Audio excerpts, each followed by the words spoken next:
The one thing you can do, pick up the phone, call your top 3 suppliers, not to negotiate on price, not to expedite an order. Call them and ask them a single question. What is the one thing we could change in how we work together that would make your operation more sustainable? You will be stunned by the answers. Suppliers know where their waste sits typically.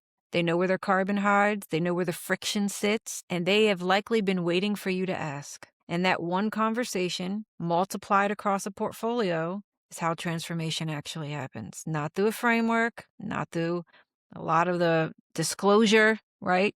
It's through a relationship. It's through the simple, radical act of treating another human being like they have something to teach you. They do.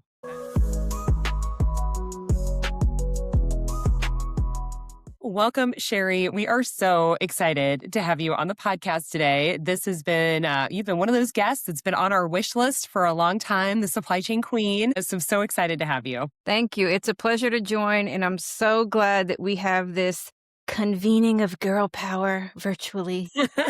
So one of the things we always start with is helping our listeners understand a little bit more about you. So could you share a little bit about who you are, both personally and professionally? Sure thing. So my name's Sheri Hinish, and I have a nickname, which is a professional brand called the Supply Chain Queen. Love But it. the name I'm proudest of is the one that my family calls me at home, which is Mom. And just to give folks a little color around my origin story, first generation college student, I built a table in an industry that did not set a place for me historically. And I think that that experience has shaped everything that's come after. 2 decades inside rooms where some of the biggest decisions about climate, commerce, and community get made. And I've led global sustainability and supply chain work at highest levels of consulting, worked with F100, F500 brands, boards, governments, multilateral institutions, a lot of good stuff, right? COP, New York Climate Yes. Week, big stages.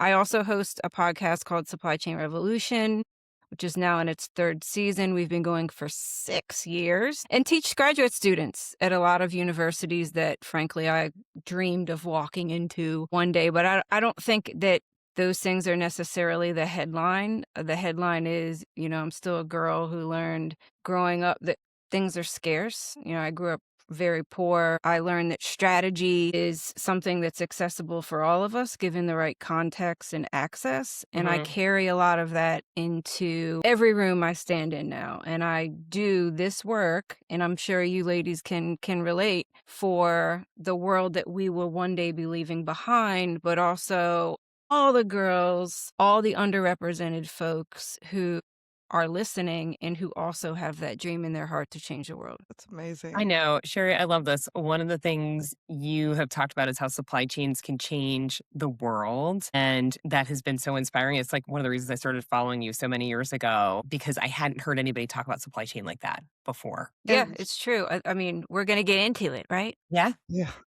And Sherry, you talk about it, and Katie and I talk about this, making space for tables that weren't there for us, meant for us in a lot of ways, and people weren't necessarily excited for us to be there. Can you talk about, how did you get to Supply Chain Queen? Like, how did you know this was the space that you wanted? And when did you have that kind of aha moment in your journey? Yeah.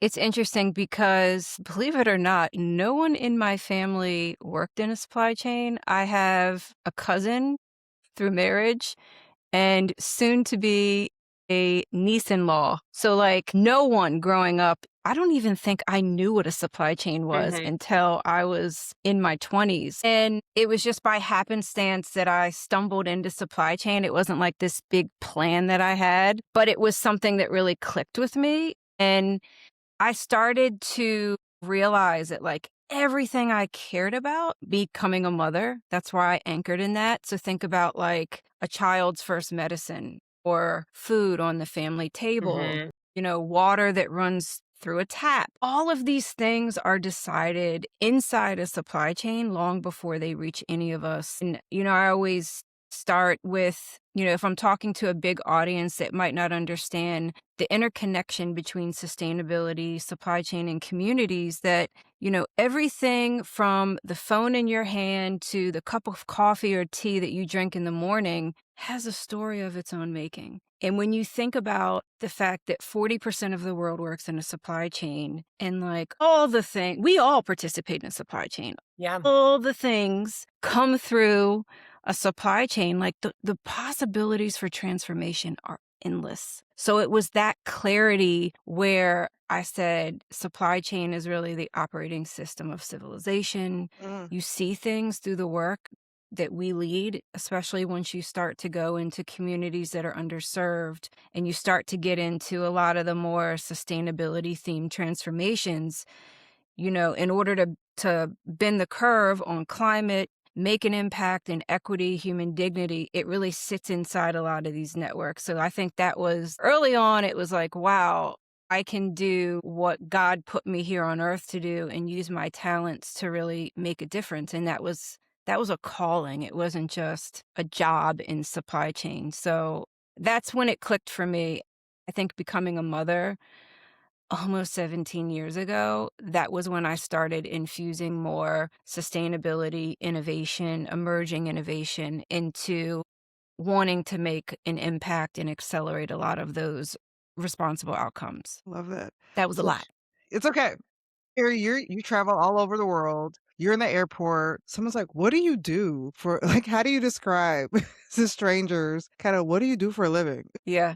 I typically have 2 lines if no one knows what a supply chain is. I would say I help the world and companies and governments transform the way the world moves, makes an impact that matters. And so that's super vague.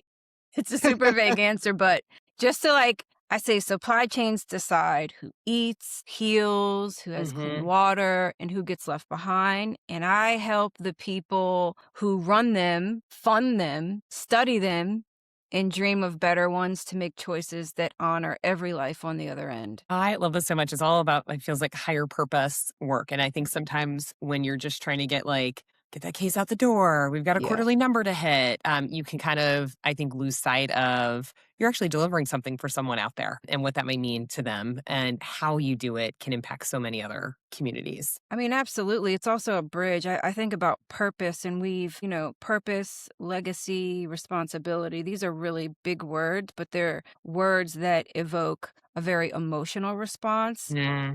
And you think about everything that's happening around us, and especially for any supply chain, procurement, manufacturing, logistics, we could go on and on and on. Supply chain means 20 jobs, right?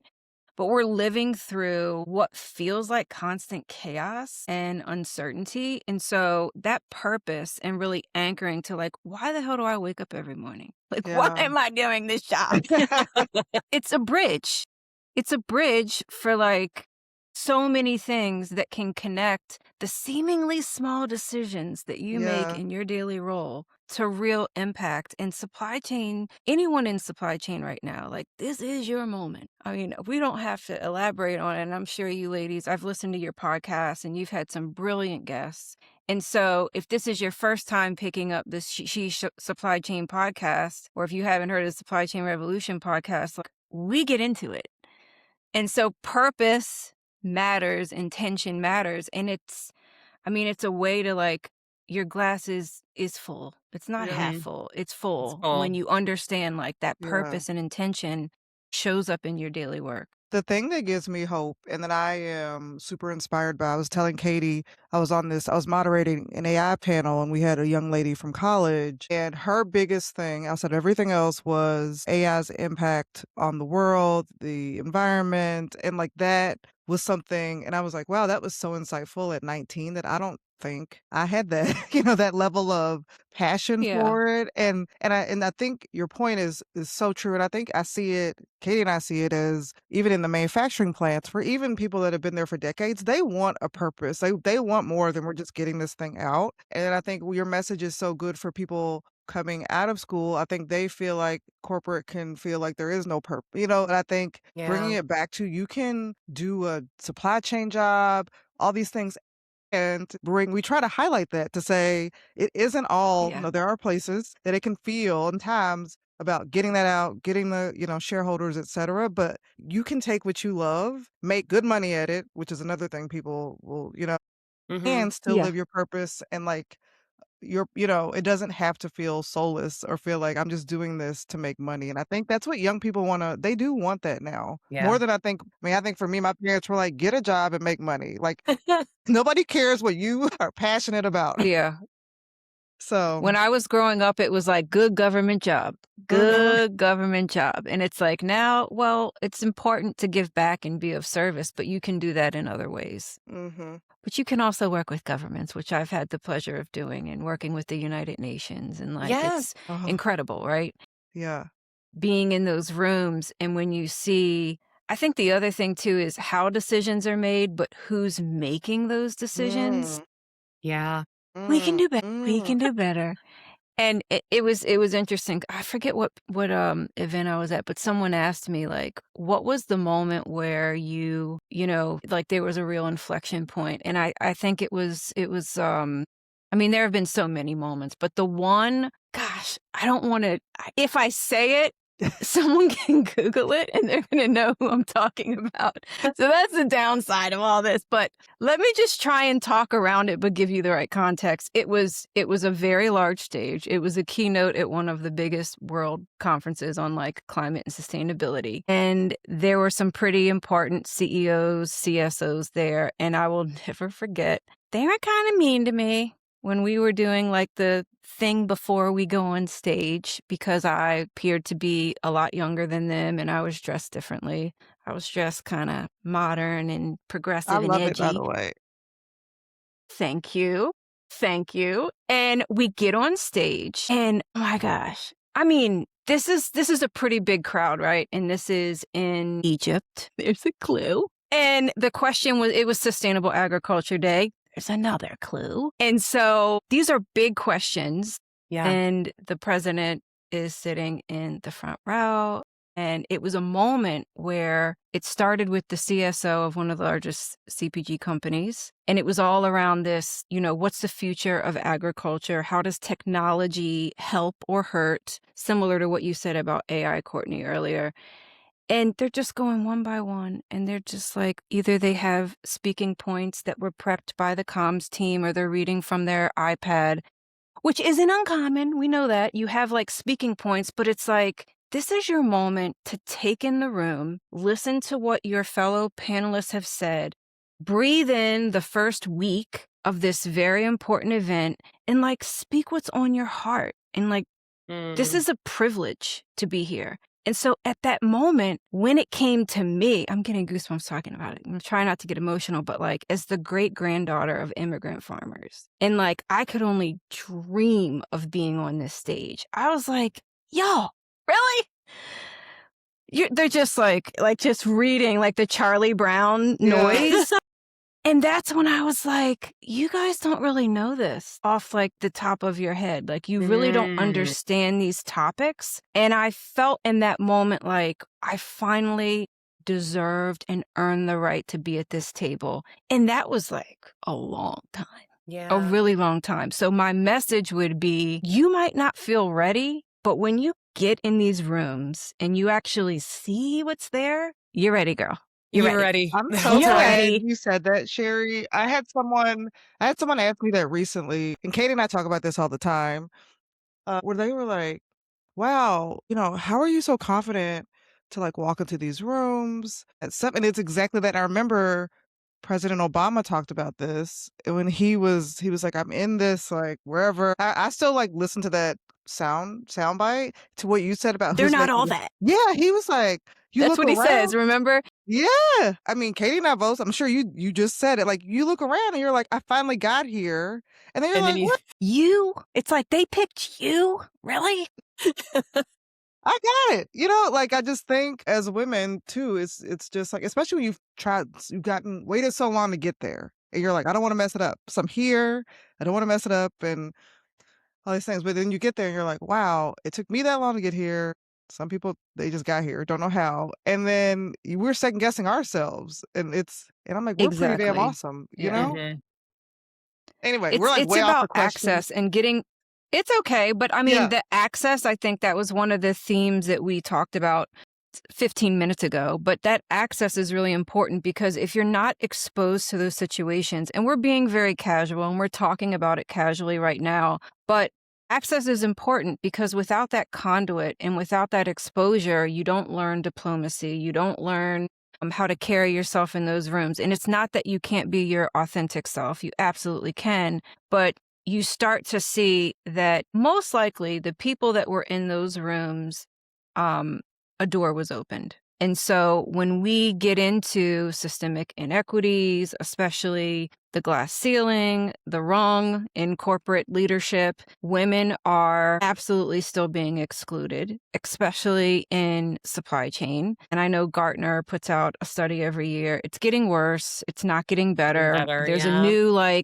wave of women who are 40 to early 50s who are fed up with corporate enterprise and the politics, and they're voluntarily opting into a gig economy where they're doing fractional roles and they're able to really do the work that matters without all the biases and all the Mhm. politics and all of the BS that still exists for absolutely no reason, right? Yeah. It's just been there, and people, I think it's changing for sure, but I think that access to those rooms, access to those positions, certainly in stateside in the US with some of the DEI rollback. Yes, we're going to get into this.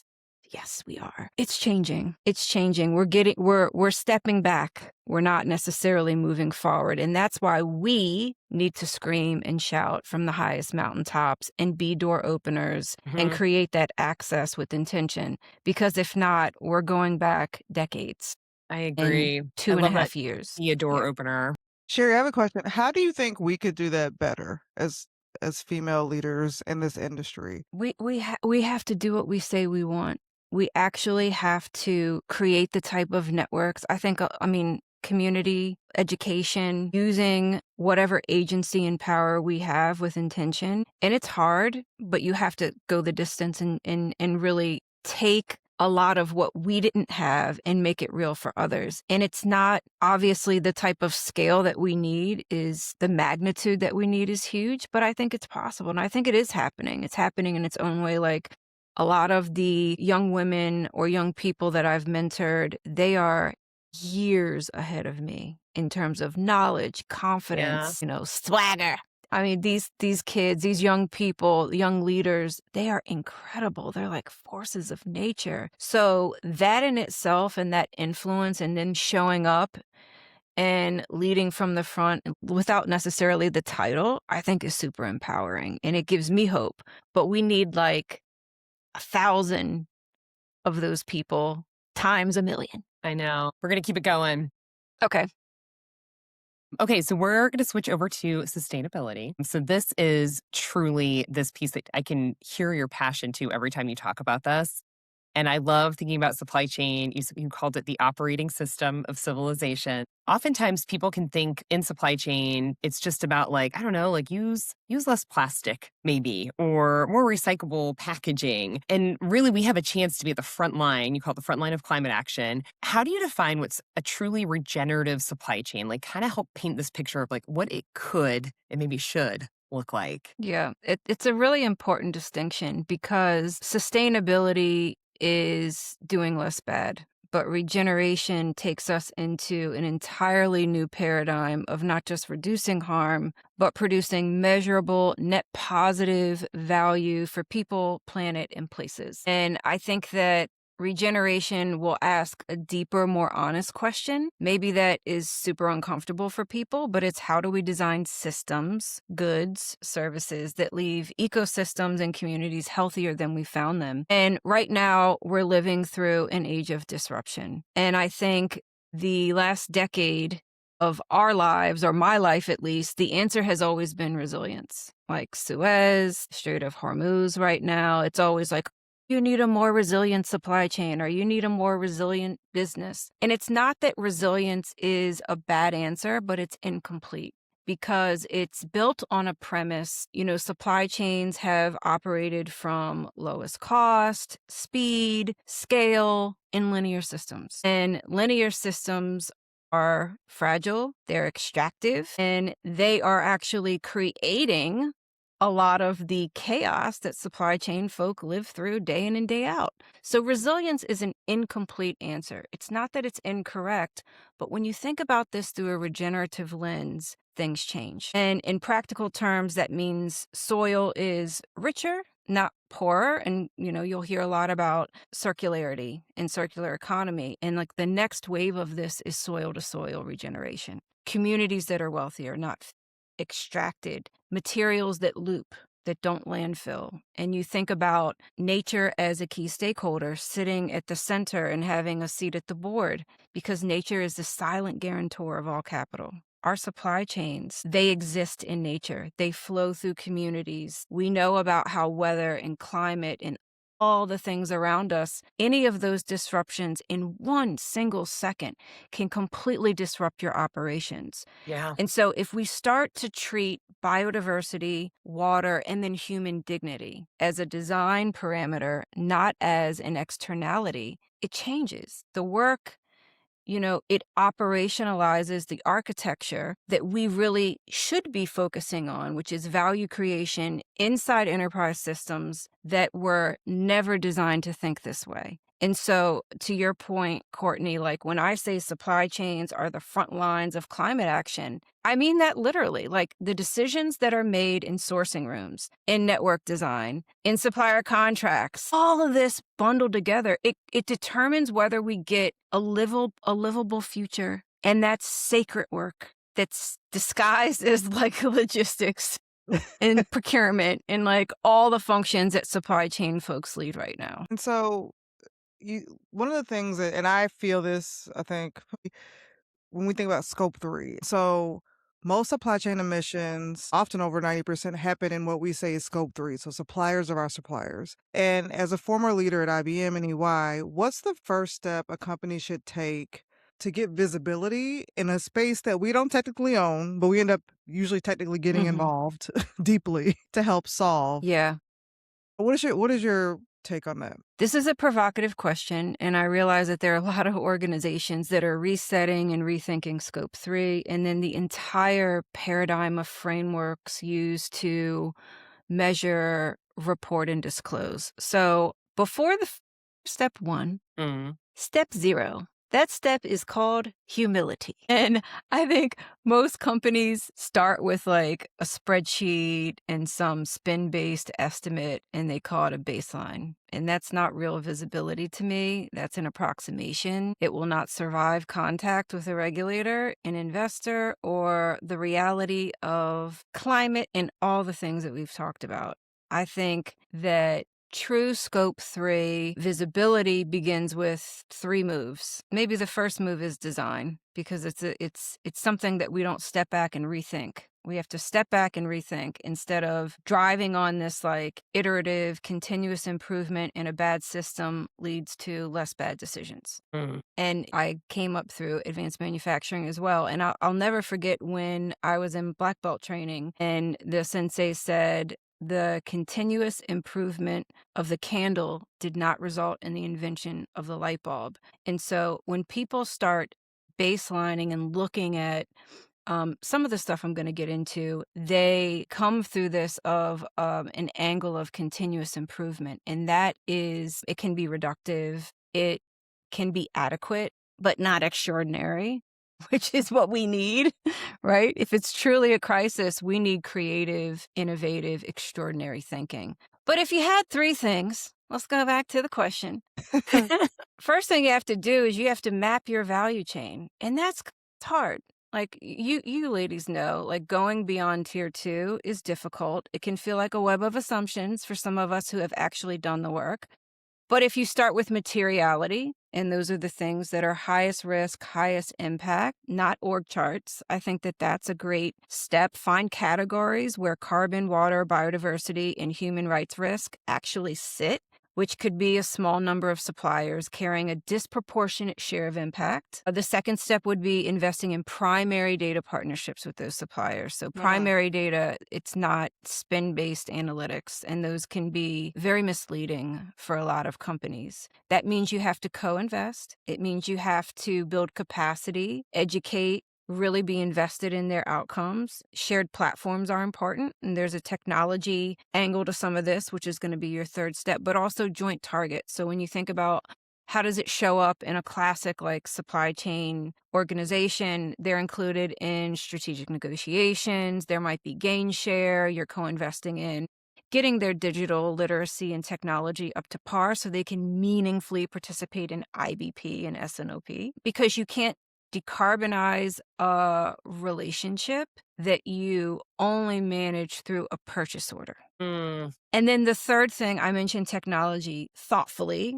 So there's a lot of regulation coming out of the EU, and I'm not going to like belabor you with acronym soup, but things like CBAM, which is live, Carbon Border Adjustment Mechanism, DPP, Digital Product Passports. These things are happening. These things are live. EPR, Extended Producer Yes. Responsibility, 250 active schemes in Europe. California's making a move. New York and Washington are likely to follow.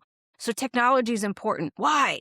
Because we want traceability and Yeah. we want transparency. And so when you think about AI, DPP, digital product passports, industrial IoT, edge sensing, all of these things are really important, and they can collapse years of work into months or weeks. But that only happens if you do the hard work, if you roll up your sleeves upstream, and those relationships are real. They're relationships. And so I find companies in my career that are winning on scope 3 are the ones that actually stop treating suppliers like cost centers and start treating Mm, them as real climate partners. And the maths, humans are humans. But you have to dig deeper and understand like that person on the end of that line item, or that person who's driving, 80% of your bomb risk, like they're real people too. And it gets back to purpose. Like if you can clearly and crisply communicate like what your brand or your organization's legacy is, what your purpose is, what your mission is,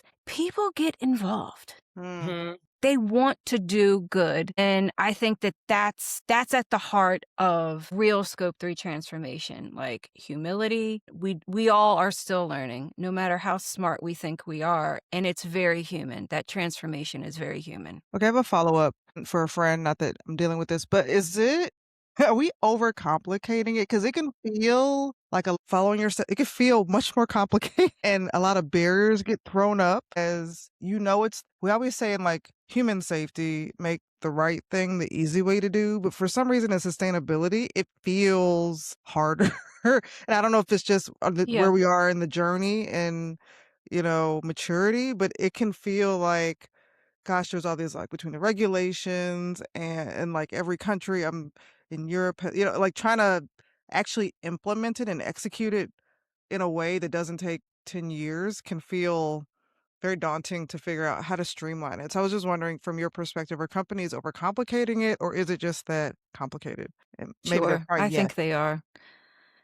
It's a yes. But we do that with everything, don't we? Yeah, yeah. Yeah. The other thing too, and I spent a lot of work, I would say in the past 2 years before I transitioned to leading my own advisory practice, is starting with enterprise data strategy. You look at AI ready architecture. You look at, you mentioned regulations, which can feel like competing regulations. When you actually start with data and you look at non financial data and overlap it with regulations, you can see that there's a lot of cross pollination at the data attribute level. And so you may be creating a CSRD readiness or CS triple D, Corporate Sustainability Due Diligence Directive. Another acronym that's coming, that's like the tsunami of regulation, which is really, really hard because there's embedded human rights due diligence and transparency. And some of that is really difficult. I'm not gonna,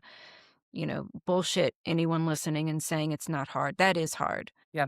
But I think looking at it from a data perspective, there's a lot of opportunity, especially for supply chain folk, because we're already doing a lot of the work. We might not understand the common shared language. So risk management, there's a huge angle in enterprise risk management, which is a classic ops function. There's a Mhm. lot of work that you're already doing, a lot of data that you're collecting, which also applies to a lot of the, regulated standards and reporting frameworks. And so I think what happens is, to answer your question, why is it complicated, Courtney? Because the corporate enterprise is complicated. The functions are siloed, right? Mm. We don't understand the trade offs and handoffs. Even within our own four walls, and it gets competitive.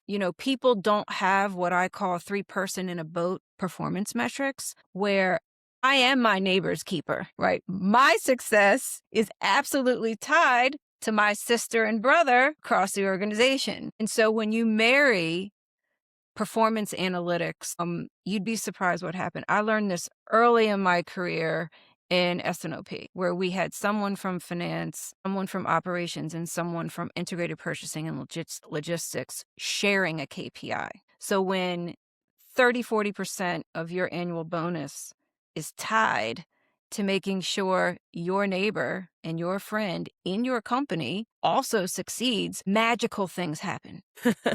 Well, But that's why it's complicated, I think. Yeah. Okay, so that kind of leads into this next question here. This one's about the circular economy. So you do a ton of work with the Ellen MacArthur Foundation, who's trying to move the business world to think more like this. How do we go from like the take, make, and waste model, which is very linear that you talked about, when our financial payouts, the KPIs, are tied instead to high volume, big growth, and then on top of that, that can even be very look different, like depending which silo you're sitting in. So any thoughts on as supply chain, we're trying to bring to life these business strategies, but any thoughts on like how we can also help shift the business strategy to be thinking more around like being a circular economy? Yeah, I mean, circularity is probably the biggest business opportunity right now, and there's tons of research to support this. You mentioned Ellen MacArthur Foundation. There are other studies. There's a study that was co-published by Bain, WEF, and I think the University of Cambridge late last year, and this was, I mean, just incredible. When you survey, I think 491 manufacturing executives representing 11 industries globally. I'm trying to recall the Yeah. exact framing of this research, and they were asked, is circularity important to your business? It was a hell yes. It was like 80%, 80% of those executives said yes. But then when they asked a follow-up question around readiness, do you think that you're ready to take advantage of the opportunity? Essentially, 20% said that their capabilities were future fit and they were ready to act on that opportunity. It's a revenue opportunity, by the way. It's mm, not a sustainability conversation. So the I love that question, because that changes, yeah, I think, the whole conversation too it's then. a Yeah. revenue opportunity. I mean, the business case is casing, and it's not about clean air. I mean, there's hardened, like industrialized value. And so the question that keeps me up at night, it's, it's an honest answer. We can't bolt circularity into a linear operating model and expect it to hold at scale. So you have a lot of piloting. I think in manufacturing, a lot of like things that have already been happening, especially in one of the industries that I worked in specialty chemicals. You already have a lot of closed loop. You already have a lot of synergies where classic competitors are actually cooperating because there's a financial incentive to. Yeah. When you take it outside of, this is interesting, just to give you one more data point, I interviewed Tom Saki, who is the CEO of TerraCycle. And so when you think about Loop, which is all around reuse, which is another creating new revenue streams to realize the promise of circularity at scale, the financial system, the tax code, the accounting standards, and the quarterly earnings cycle, they are all built to reward extraction and volume. And so one of the things that he said is we have to maybe change that measure, what we measure, to get more value out of what we have. But what was interesting is he talked about the need for policy and financial alignment. And so in his years experience of being a pioneer in reuse and circularity, he said that policy was really important. And so we talked on the Supply Chain Revolution podcast, like, where did it really, really work? And it was in France. And it was because the policy mechanisms were there. And it's not just in everyday consumables, it's also in fashion. So I just had Christine Goubelet on, excuse me, as a proxy for the Innovation Forum. There's an event in June in New York City where we're going to talk about sustainable fashion apparel. Guess what the punchline is? Policy really helps. And so EPR, extended producer Yeah. responsibility, it embodies true cost accounting. And how do we make it real? Well, circular procurement at the public sector level can create a demand signal that pulls in private capital in the right direction. And when I was at IBM, I served the federal government.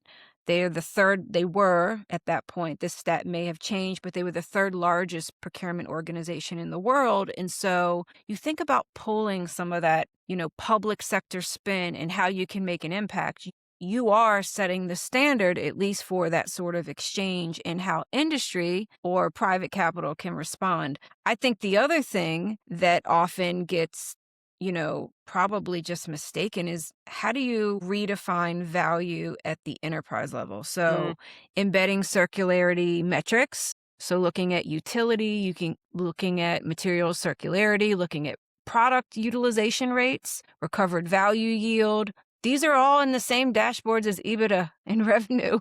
It's not separated. And when we start to really understand that value proposition, it unlocks business model innovation, product as a service, take back programs, yeah. remanufacturing, resale. All these things are not pilots anymore. Give another shout out, Dr. Gary Cooper, CEO and founder of Reaply, huge Black founder in Chicago. The amount of work that he's doing in reuse is incredible. He tells a story that's a $1 million dirt story where, you have, again, telephone poles. They require a certain type of dirt, high quality, it's tested, it's certified. And when people are relocating or working on telephone pole, the dirt that they use that they've already invested a ton of money in was being landfilled.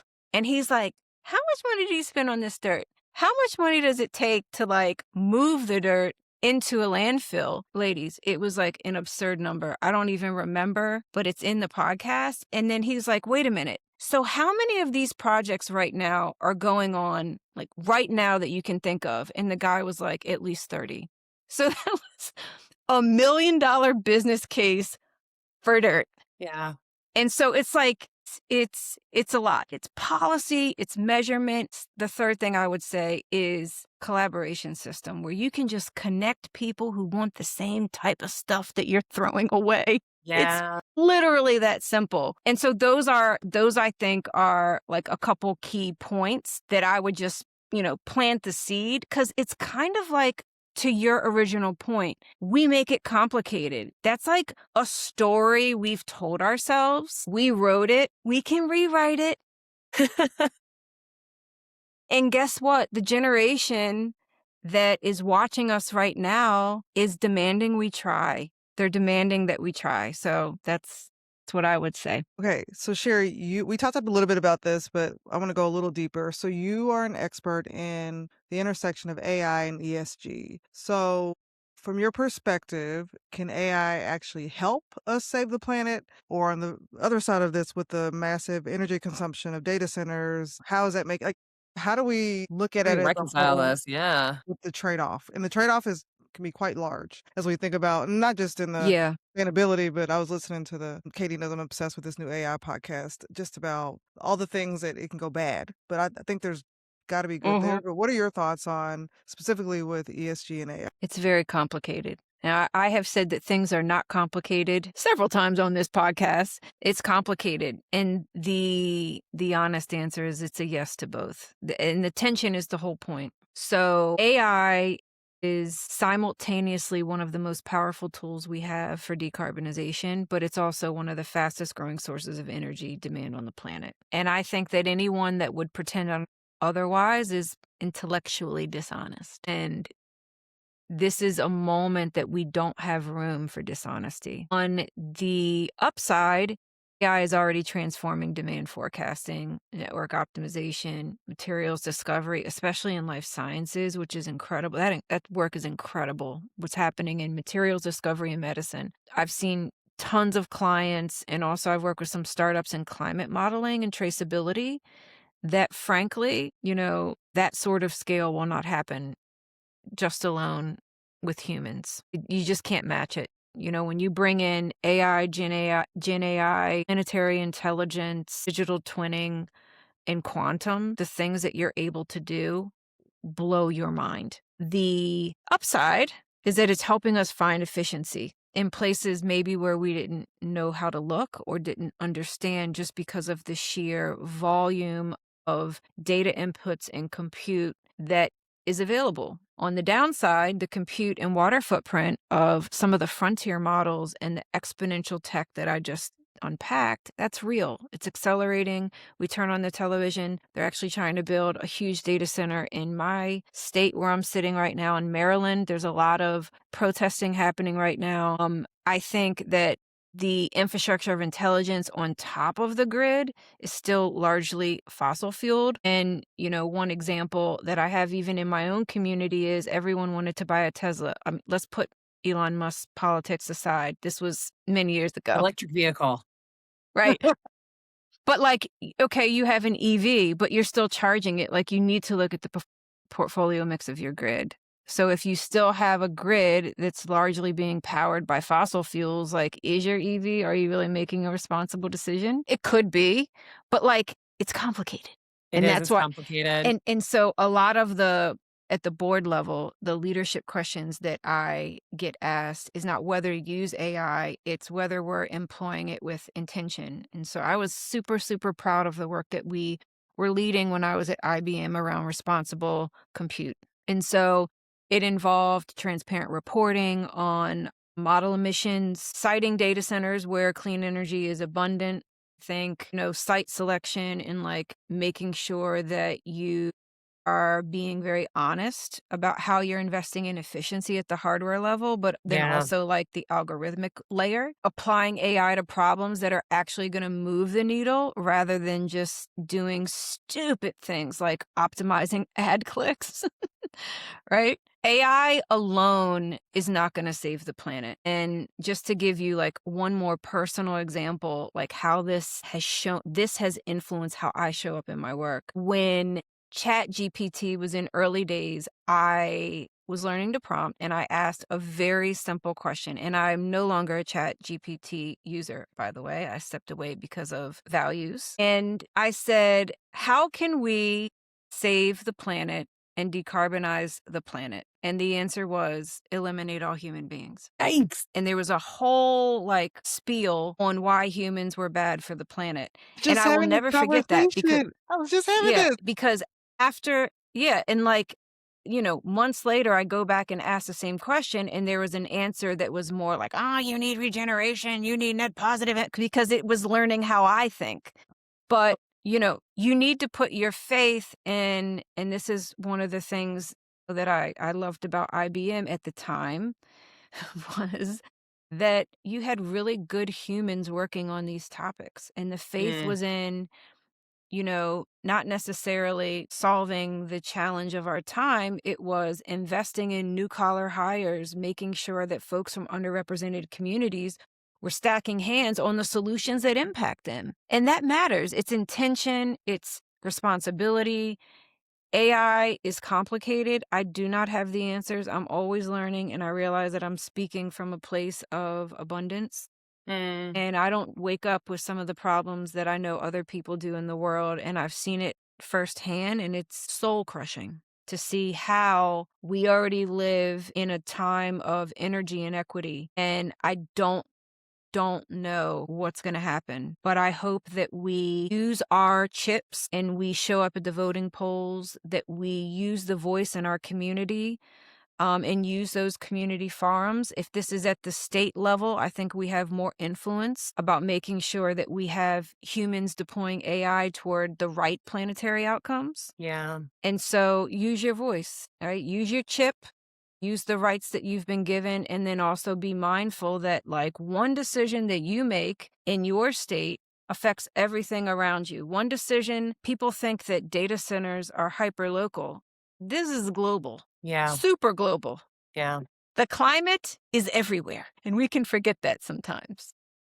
We I do. do hope that with like this explosion of data centers, piece of me that wants to like believe in the best is like we're gonna get so much better at either figuring out how to use green energy, cooling, closed loop water. Like Yeah. it's I really hope it's gonna spark like a whole Yeah. nother I maybe mean, supply I chain of think like we innovation. can, Katie. I think are we gonna have and people wanting to capitalize on the speed of building it, getting it out there. I think that's the like I think we are smart enough to figure out how to do it better, but there's like a race to like Yeah. capitalize on this industry that is very lucrative right now. And I think that's not negative, but just the realist perspective that I see people it's like a chase. And it's I mean, I do feel like it's a little bit of a race, but I'm with you on that. So, okay, so I had like my whole desk. I'm trying to Absolutely. get my glasses case. It just like fell. So sorry. Okay. I know, Sherry, we're ending like we're almost like at the end. This has been such an amazing conversation. Like you're just amazing. So if our listeners can leave with one thing this week to make their supply chains more sustainable or just to give back to make sure that we're making this planet better, what would you say, like your one thing for people to think about or do or commit to this week? Yeah. That's a tough question. Okay, I just came off a SIPS webinar. The one thing you can do, pick up the phone, call your top 3 suppliers, not to negotiate on price, not to expedite an order. Call them and ask them a single question. What is the one thing we could change in how we work together that would make your operation more sustainable? You will be stunned by the answers. Suppliers know where their waste sits typically. They know where their carbon hides, they know where the friction sits, and they have likely been waiting for you to ask. And that one conversation, multiplied across a portfolio, is how transformation actually happens. Not through a framework, not through a lot of the disclosure, right? It's through a relationship. It's through the simple, radical act of treating another human being like they have something to teach you. They do. That They is like do. such a great way to wrap this. Sherry, this has been so wonderful. I Oh have my so God. many notes here too. I know. I feel like I have just gotten like so much energy. I'm going to come into work on Monday morning. Like my team's going to be like, what is Changing the happening? world. I'm like, I talked to Sherry this weekend. I love that. Thank you, ladies. It was such a pleasure to finally be on the podcast. I'm a fan. I love what you're doing. We should do this more often. We should do a Yes. webinar. We should do something. We should meet in Love it. Yes. person. All the Yes. things. Just incredible. Thank you so much. This is amazing. And now we're going to go be moms and have a busy We each change have the like 5 world. things, including your congratulation on the commencement of your child. I see the banner in the Well, background. it's actually so she's my like adopted child. So it was her name is Okay. Amanda, my au pair from Brazil, who's been with us for 7 years now, and so she is part of my family clearly. So she's graduating tomorrow. So we're having how many people coming over today? But Katie's coming. She's been a part of my team. She's my functioning Amazing. We all have our co-parent. supply chain, right? Yes, we got our teams, and she's a part of that. So yeah, the banner. As soon as I get out of this, the couch is coming in here to move. So it's I all love to it. go. So thank you so much, Sherry. This has been amazing.